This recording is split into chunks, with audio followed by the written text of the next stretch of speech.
Dr. Ian Malcolm is a mathematician who specializes in chaos theory, which studies the apparent randomness of sensitive systems and believes that they may not be random at all, but caused by slight variations or changes, even microscopic.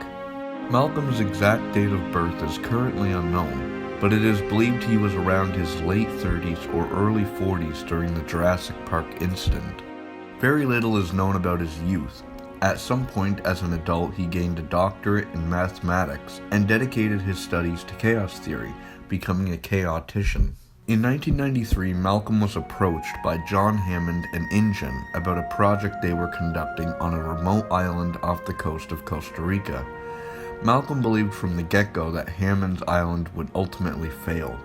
In the summer of '93, he was invited to the island, along with doctors Alan Grant and Ellie Sattler, to do an inspection of the island and decide whether they thought it was fit to open to the public due to some concerns with Hammond's investors after a fatal incident. InGen had created Jurassic Park, a resort on Isla Nublar, and its main attractions were living, breathing dinosaurs. Although Grant and Sattler were unaware of this up until they arrived, Malcolm did know and was heavily critical towards Hammond about it, believing that the kind of control they were attempting was impossible and that life would inevitably find a way. And during that weekend, he was proven right. The dinosaurs broke out of their enclosures and were discovered to be breeding despite countermeasures taken by InGen to prevent them from doing so. Malcolm himself suffered a bad injury to his leg during an attack from the park's Tyrannosaurus rex. Lifted in the air by the mouth of the dinosaur, he was flung into the nearby bathroom facility. He managed to put a tourniquet on and laid there helpless. He was later rescued by Dr. Sattler and Robert Muldoon, the park's game warden. Luckily, Malcolm, along with some of the others, managed to escape the island.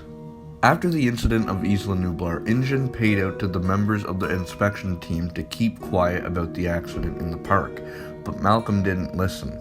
He considered it an insult and proceeded to go public with his story, telling the world what happened. However, InGen denied his allegations and made him look crazy. This may have put a bit of a damper on his career. In 1997, he was contacted by John Hammond once again, and Malcolm went to visit him at his mansion. Hammond told him about Isla Sorna, InGen's Site B, a second island 87 miles southwest of Isla Nublar. It was there that InGen bred the dinosaurs, nurturing them before eventually transporting them over to Isla Nublar.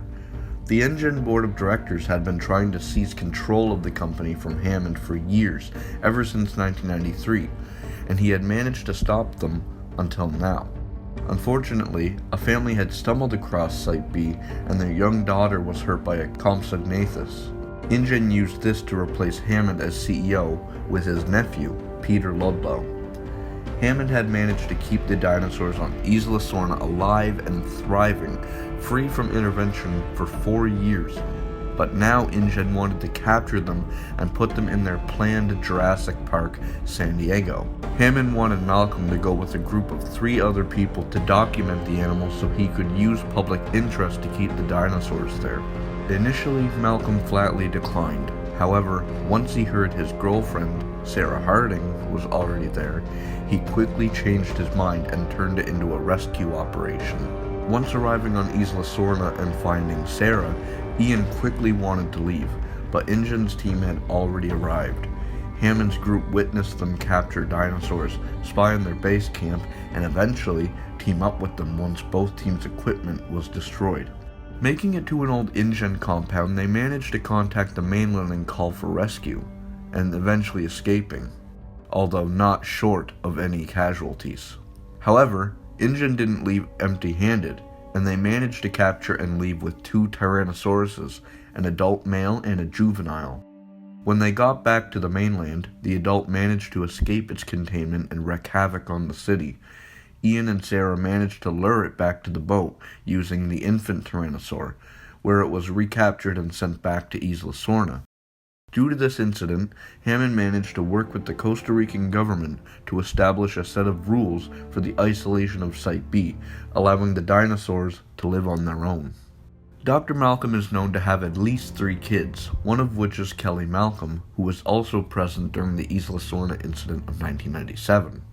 Her mother split for Paris and left Malcolm to raise and look after Kelly on his own. She snuck onto the RV that was made for Hammond's team to use on Sorna, and once Malcolm found out she was there, he made it his top priority to keep her safe.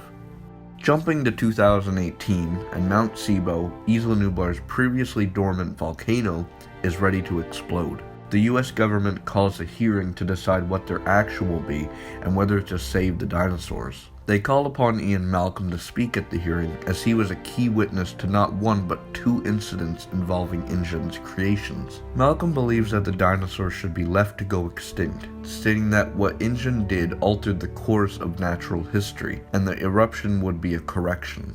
He also said that if genetic power were to turn global, it could lead to a man-made cataclysmic change. Ian Malcolm, along with Ellie Sattler and Alan Grant, are set to return in the currently untitled third Jurassic World film, due to release next year on June 11th.